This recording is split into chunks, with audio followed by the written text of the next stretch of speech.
L'année 2020 qui s'achève a été une année douloureuse pour notre pays à cause de la Covid-19 et ses externalités négatives, mais surtout à cause de la persistance des problèmes structurels.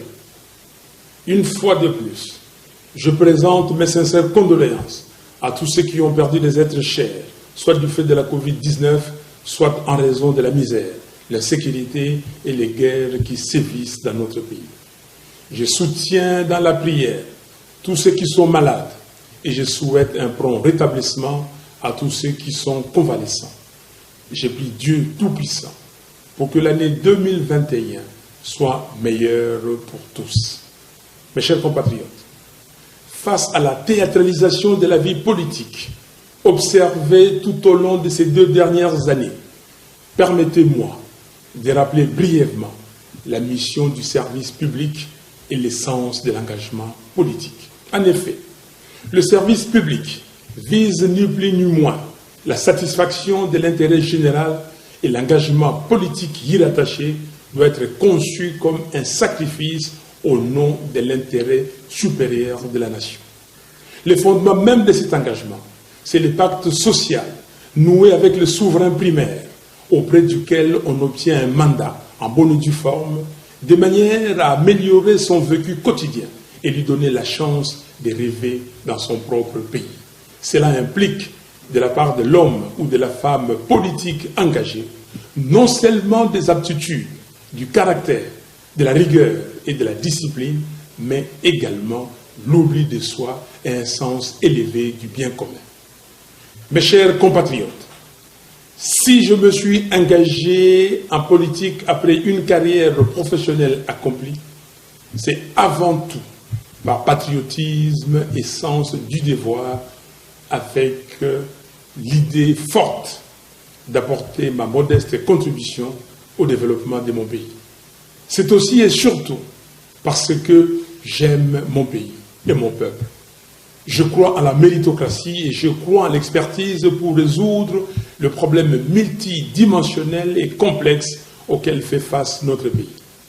Car, in fine, c'est bien de cela qu'il s'agit.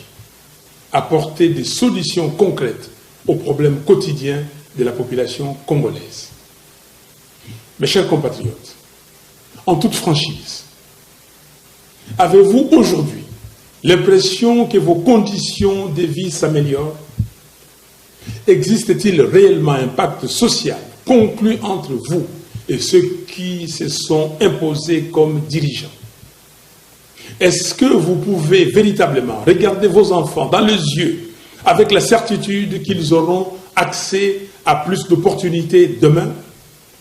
Est-ce que le système éducatif de votre pays est plus au sérieux par l'État? Au vu de massacres qui se multiplient particulièrement dans la partie est de notre pays, vous sentez-vous réellement en sécurité dans votre propre pays? En cette fin d'année, chacun de vous, chers compatriotes, doit pouvoir se poser ces questions, loin des considérations et passions partisanes, mais dans un esprit patriotique. La question fondamentale étant celle de savoir, 60 ans après son indépendance, où va notre pays? Mes chers compatriotes, le développement ne se nourrit pas de slogans. La croissance économique ne s'appuie pas sur des promesses. Le taux du franc congolais sur le marché d'échange ne s'ajuste pas en fonction des déclarations de bonnes intentions. L'effectivité de la gratuité de l'enseignement ne se décrète pas. Elle se planifie et elle se vit. La lutte contre la corruption n'est pas la mise aux arrêts de manière théâtrale de quelques individus pour jouer sur la perception. En somme, la bonne gouvernance est une affaire de substance. Car on ne bâtit pas une nation forte sur le mensonge et du superficiel. Si l'on se réfère purement aux chiffres et que l'on se base sur les données empiriques, la situation de notre pays s'est encore considérablement dégradée durant les 2 dernières années. À l'heure où je vous parle, la RDC est presque en cessation de paiement. Autrement dit, le pays n'a pas d'argent pour payer ses créanciers, internes et externes. Et surtout, il est incapable de réaliser des investissements productifs. Les niveaux des réserves de change de la Banque centrale ne représentent que 2 semaines d'importation de biens et services. Curieusement, au même moment, on observe des dépassements budgétaires dans toutes les institutions. Concrètement, cela signifie que, derrière le marketing politique d'une supposée lutte contre la corruption, les caisses de l'État sont saignées à blanc par un groupe d'individus venus dans une logique d'enrichissement illicite. Pendant que les autres nations du monde, y compris certains pays africains, ont mis sur pied une batterie de mesures pour la prise en charge de leurs citoyens, de leurs ménages et de leurs entreprises afin d'atténuer les effets économiques et sociaux néfastes de la pandémie de Covid-19. En RDC, les citoyens sont abandonnés à leur triste sort. Entre-temps, au moins 40 millions de Congolais souffrent d'insécurité alimentaire. Cela signifie que le pays, qui possède la 2e plus grande superficie de terres arables au monde, après le Brésil, est incapable de nourrir 40% de la population en 2020. Au même moment, plus de 6 millions de Congolais sont des déplacés internes dans leur propre pays.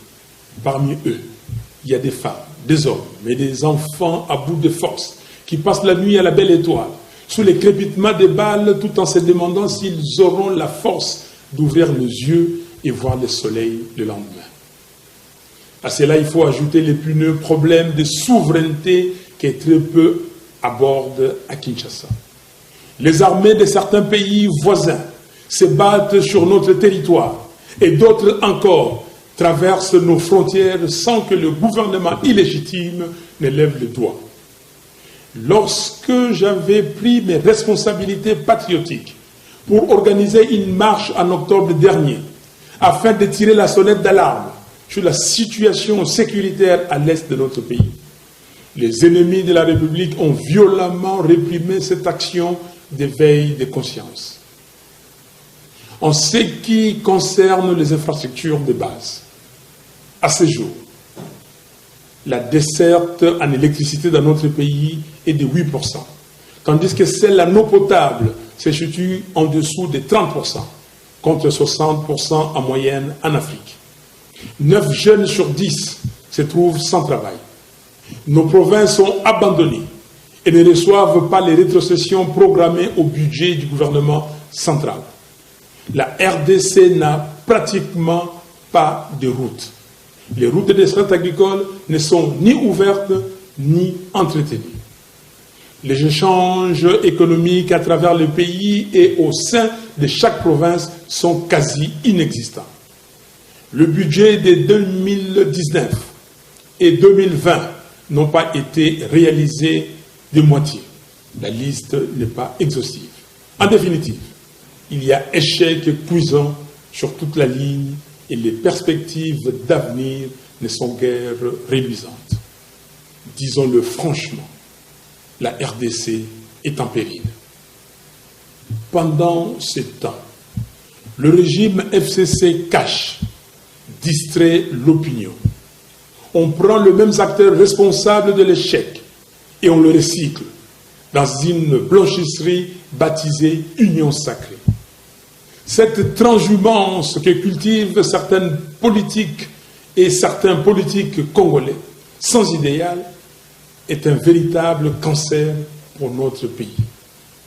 Chers compatriotes, compte tenu du fait que bon nombre de personnes qui animent les institutions de la République n'ont pas été élus par vous, peuple souverain, ils savent bien qu'ils ne vous doivent rien et donc n'ont aucun compte à vous rendre.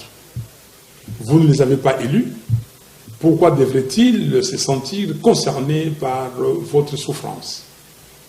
Ils ne le sont pas. Ils vont continuer à vous faire des promesses creuses tout en saignant les finances de l'État.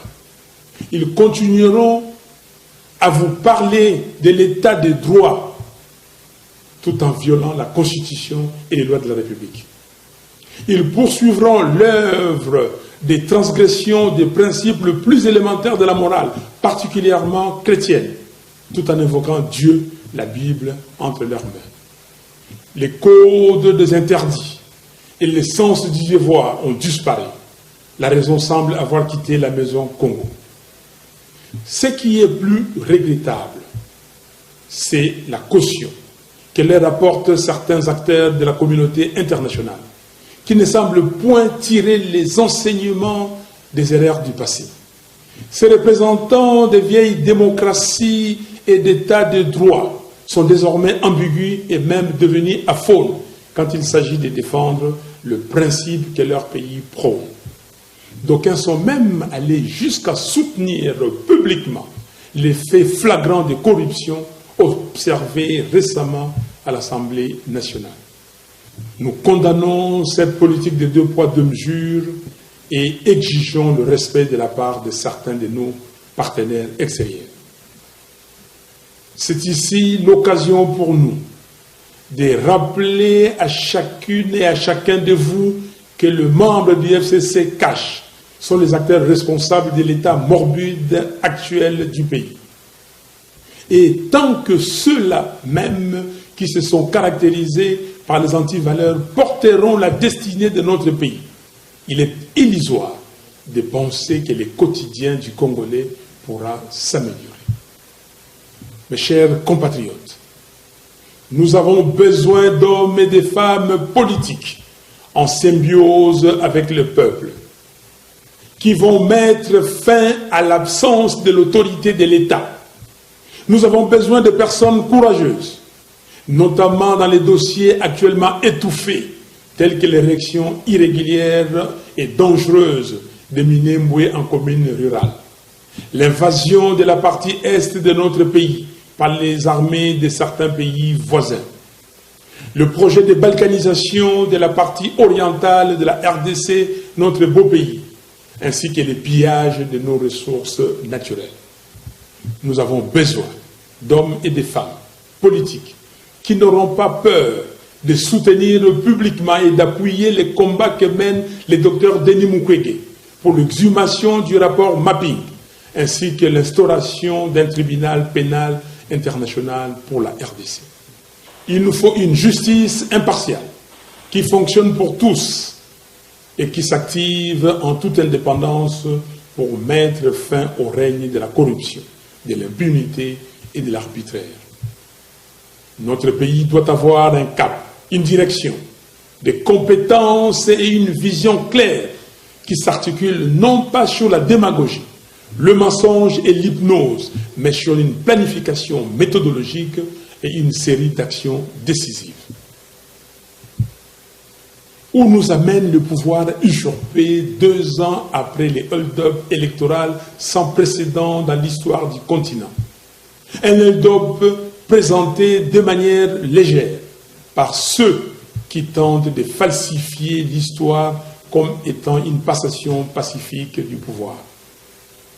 Comme si les Congolais étaient incapables d'exercer leur souveraineté dans la paix. Alors que depuis l'adoption par le référendum de notre Constitution en décembre 2005, scrutin par scrutin, notre peuple fait preuve d'une maturité exemplaire dans l'exercice démocratique, malgré la confiscation persistante de sa souveraineté. Nous ne pouvons plus tolérer ces mépris pour les Congolais. Congolaises et Congolais, je vous appelle au discernement et je vous invite à ne pas vous laisser berner par des petites guéguerres de positionnement servis par ceux qui ont confisqué votre souveraineté. Ces derniers ont opté pour la théâtralisation à choix raisonné et à la manipulation afin de mettre en scène un divorce politique à vos yeux alors qu'ils affirmaient il y a peu qu'il n'y avait pas de crise en RDC. En réalité, c'est à quoi nous assistons aujourd'hui n'est rien d'autre qu'une tentative de faire subtilement oublier les bilans négatifs des 2 dernières années par la mort nominale de la coalition FCC-Cash. Des fusibles ont sauté et vont continuer de sauter. Des pions ont été déplacés. Un nouveau nom a été trouvé, mais le système reste le même. Et avec lui, les calvaires du peuple congolais. Ne soyez pas distraits, chers compatriotes. L'union sacrée n'est rien d'autre que la seconde grossesse du couple FCC-Cash. Mes chers compatriotes, malgré les nombreux défis auxquels nous faisons face, l'espoir demeure. C'est encore possible. Oui, je suis convaincu que c'est encore possible de relever le défi, de faire du Congo un pays fort, digne et prospère. Comme l'avait dit Alain Moloto, je cite, « C'est encore possible de tout refaire et de voir venir de beaux jours pleins de gloire, d'écrire une nouvelle page en couleur d'espoir. C'est encore possible de renaître. » Fin de citation. Mon optimisme à ce sujet est sans faille, parce qu'il se nourrit de la force d'esprit des Congolaises et des Congolais. En effet, le redressement de notre beau pays va dépendre de toi, papa, chef de famille, qui travaille dur tous les jours pour subvenir aux besoins de ta famille. Cela va dépendre de toi, maman, qui travaille tout aussi dur, si ce n'est plus dur, pour subvenir aux besoins de ta famille. Cela va dépendre de toi, jeune homme, qui cherche du travail, mais qui bute contre le manque d'opportunités d'emploi et contre le chômage des masses. Cela va dépendre de toi, jeune fille, pleine de rêves, malheureusement obscurcis par le manque de vision et l'avidité des politiciens corrompus et égoïstes. Cela va, en définitive, dépendre de notre capacité collective à dire non, à dire stop à la complaisance, à dire trop c'est trop, il faut que ça s'arrête. Et il est temps qu'une alternative crédible prenne le dessus sur la médiocrité et la cupidité. Nous pouvons faire mieux, nous devons faire mieux. Pour y arriver, il est primordial de rétablir le peuple congolais dans sa souveraineté. Il est impératif d'obtenir une réelle alternative politique démocratique qui soit porteuse d'un véritable changement. Ainsi, la crise multiforme née du hold-up électoral de décembre 2018 ne peut se résorber que par de nouvelles élections justes, transparentes et crédibles. C'est pourquoi, devant l'histoire et devant les Congolaises et Congolais, j'en appelle au bon sens de toutes les forces en présence. Évitons de répéter les mêmes erreurs qui, depuis 1960, ont plongé notre pays dans un cycle de crise perpétuelle de légitimité. Gardons à l'esprit notre loi fondamentale. Celle-ci renseigne dans son exposé des motifs que tout le temps que les institutions de la République et leurs animateurs seront illégitimes, la RDC restera engluée dans des crises politiques récurrentes qui plombent sa stabilité et son développement. Il ne s'agit pas d'une hypothèse, mais d'un constat. Et les événements auxquels nous assistons aujourd'hui donnent toute sa raison d'être au contenu de l'exposé des motifs de notre Constitution. En effet, une majorité préfabriquée, même si elle est subvertie, conserve son caractère artificiel et donc illégitime. Alors, sous couvert de l'utilisation abusive du pragmatisme ou du réalisme, combien d'expérimentations hasardeuses nous faudra-t-il encore dans notre pays pour que nous comprenions que la corruption n'engendre que la corruption?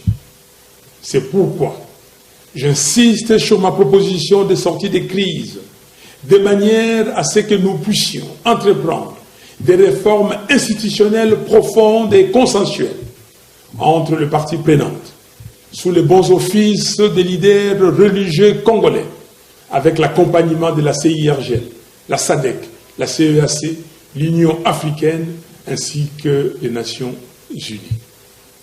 Ces réformes urgentes et nécessaires doivent porter notamment sur la commission électorale, la loi électorale, la Cour constitutionnelle, la défense, la police et la sécurité, la lutte contre la corruption, ainsi que les droits humains. Nous devons redonner la parole au peuple en organisant de nouvelles élections anticipées, présidentielles, législatives nationales, législatives provinciales, sénatoriales, présidents des assemblées provinciales et gouverneurs des provinces.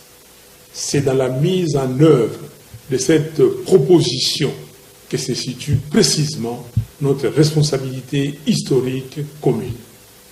Toute autre voie n'apportera que des solutions cosmétiques, reposant sur le mensonge, la corruption et la manipulation, sans résoudre la question des fonds qui est celle de la crise de légitimité des institutions et de leurs animateurs.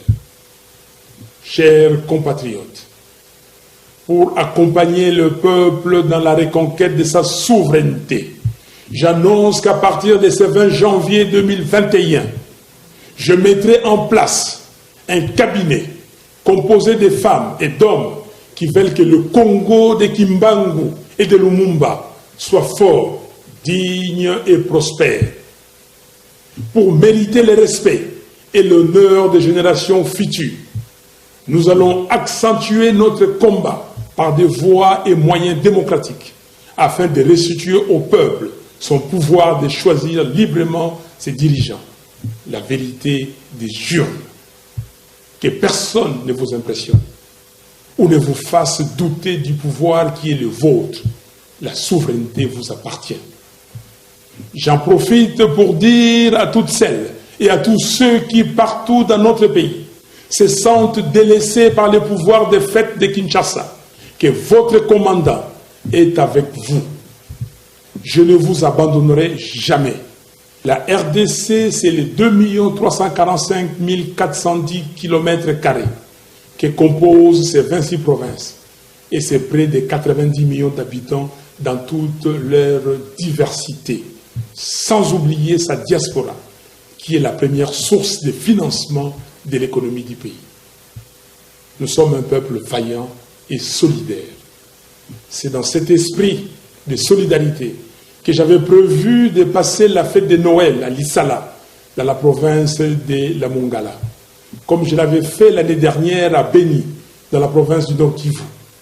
Mais mon voyage de Mbandaka, Boende et Lissala a été reporté. Je serai avec vous, mes frères et sœurs de Kinshasa et des provinces, tout au long de l'année 2021. Congolaises et Congolais, chers compatriotes, disons adieu à l'année 2020, année de la Covid-19, des massacres à l'Est, des misères, des souffrances, des corruptions, des vols, d'insécurité et des chaos institutionnels. À vous que Dieu a préservé et à qui il a donné la vitalité pour être des acteurs privilégiés du changement de notre pays. Je vous présente mes vœux le plus sincère d'espoir, de bonheur, de santé, de paix et de prospérité pour l'année 2021. Pour terminer, j'aimerais vous rappeler, chers compatriotes, que si l'histoire de notre pays nous a légué un héritage, c'est l'unité nationale. Conservons-le précieusement.